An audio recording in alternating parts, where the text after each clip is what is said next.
We have less hospitalizations for chickenpox in the United States than we did for COVID-19 in that age group. And again, I think when you look at that number, yes, it's true. It takes a lot of vaccines to prevent one hospitalization in a young age group. But remember, within that, you're looking at it as a whole. Remember, there are children that are under the age of 5 that have asthma, that have had a bone marrow transplant, that have had a heart transplant, that will clearly benefit. This is not a mandate in the United States or Canada for this vaccine, and it shouldn't be a mandate.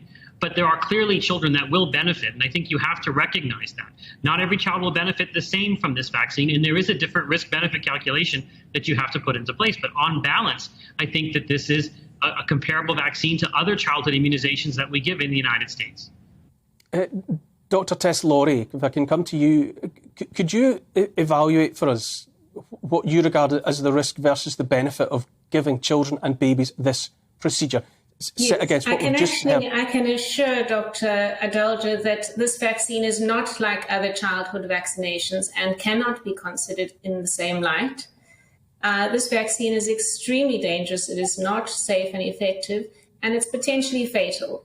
So the evidence does not support its use in children, in babies, in pregnant women, and actually in anybody at this stage, because we have seen the data emerging on the pharmacovigilance databases, and the official data do not support the use of these genetic vaccines.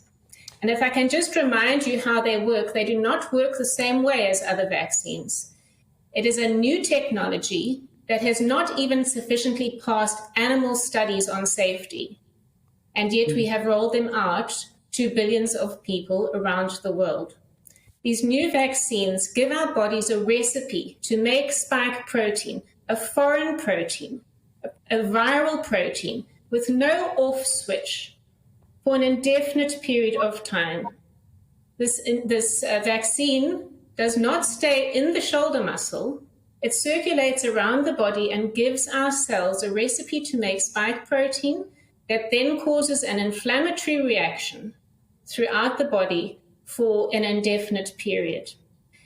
The pharmaceutical companies have not disclosed all the ingredients in these vaccines, and we know from independent scientists with no conflicts of interest that there are many undeclared contents, including graphene compounds and metallic objects. And these need to be revealed and disclosed by the pharmaceutical company before we give these injections to anybody else, especially our children. Dr. Amish Adalja, how do you respond to that? To my unscientific, non-medically trained ears, that's a fairly damning account of these therapies that are being offered to children. It's a damning account, but it's completely detached from reality, detached from evidence. So basically what you've heard are a bunch of arbitrary assertions that are cognitively meaningless. Because when you look at the data from actual sources that are vetted, you don't find any of what the prior speaker said to be actually true. You can look with your own eyes in terms of the power of these vaccines to prevent severe disease, hospitalization, and death. You can see, I just came from the hospital. I was rounding at the hospital today, taking care of COVID patients. I know what the power of this vaccine is. And the fact that it is an mRNA vaccine, the fact that it is using innovative technology, that is a feature, not a bug. We've been advocating mRNA vaccines be used in emerging infectious disease and pandemic preparedness because of their speed, their agility to be able to be made and to be refined. And the fact is, this doesn't cause a persistence of the spike protein. mRNA is degraded very rapidly. Most of what she said has been debunked by multiple studies. But when you're in these types of forums, it's very hard to be able to give a complete case for all of it. And it sounds reasonable when she says it, but it's completely detached from the evidence that we have in front of our eyes, the evidence that's been published in multiple medical journals, and the evidence in our hospitals. And I think that this is just a dangerous methodology of thinking that you're seeing exhibited. Dr. Lawrie, Bev Turner, I will come to you, but Dr. Tess-Lawrie, I have to let you respond to those statements. Thanks very much. It really seems like Dr. Adalja is not looking at the evidence on the databases because the clinical trials were interrupted. They have never been completed. So the only data and certainly Safety data is something that takes many years to accumulate. We do not have safety data on these vaccines. We do not have long-term safety data, and it's a new technology. So Dr. Adelja obviously has not looked at the VAERS database or the World Health Organization's database, on which there are 4 million reports of adverse reactions. And on our UK database, there are 500,000 reports of adverse reactions. So 500,000, 500,000 people in the UK have reported reactions to their vaccine. And if we take 50 million, that's 1 in 100, and we know these data are underreported. So Dr. Adelja is using anecdotal evidence from his hospital experience, and we know that many of those hospital cases are just cases with COVID because they've been tested as PCR. They're not people with COVID as an illness, with COVID disease. And what we are seeing on the Canadian COVID Care Alliance's data, they've analyzed their data, and we're looking at data.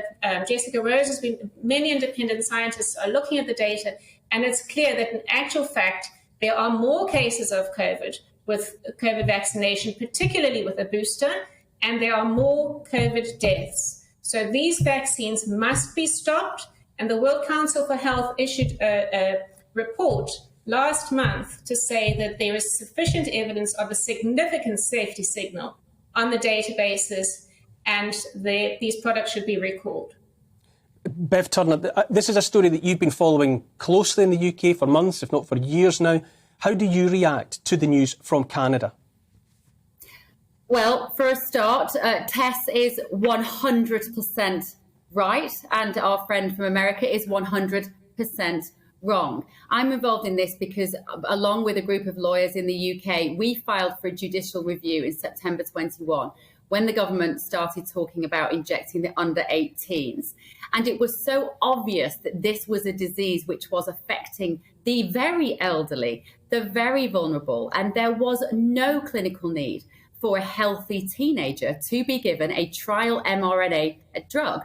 And as the doctor just said, we have been trying to get mRNAs used for years. That's true. And there's a reason why they weren't given the green light until COVID happened, because suddenly they've been pushed through under the auspices of this emergency from which children need rescuing, under this emergency use authorization. I would just ask any parents watching this, do you feel that your children are in the middle of a COVID emergency from which they need to take a risk by taking a drug with what we now know are demonstrable harms attached to it for a disease from which they are not at any risk whatsoever? That is the crux of this. And as part of that legal case that I've been involved in, what we've struggled to get, Neil, is transparency. We have struggled to get clarity from the government. We are still at it a year later. We are filing every time another age group gets lower and lower and lower. We have not yet greenlit 6 months to 5 years in this country, but they will do so. They will do so. And, the JCVI here said we can't decide whether we can't greenlight this. And so they kicked it over to the chief medical officers, who said we're going to give this to children for their mental health, because they said they won't miss school from COVID. What they didn't do in February, which they actually did last September, because we made them in court, they then had to measure that against any days of school that might be missed from an adverse reaction from the drug. And it is clear, and it is patently obvious to see, even in Pfizer's own original underpowered trial of 1,131 children, which is nothing. The number of adverse reactions amongst those children, I'm not talking about the serious cases of myocarditis, we're not talking about severe incidents, even just the cases of vomiting and diarrhea and temperatures. It was so obvious from Pfizer's own trials that children would miss school because of having the vaccines. So the argument is completely flaky. And the other thing, the most important thing, we have no long-term data. We do not know. Long-term data with the effects of mRNA and the spike protein, as Tess has beautifully explained, that may not matter when you're 77. It really matters when you're 7, and it really matters when you are 7 months of age. And there are too many questions which remain unanswered at this stage.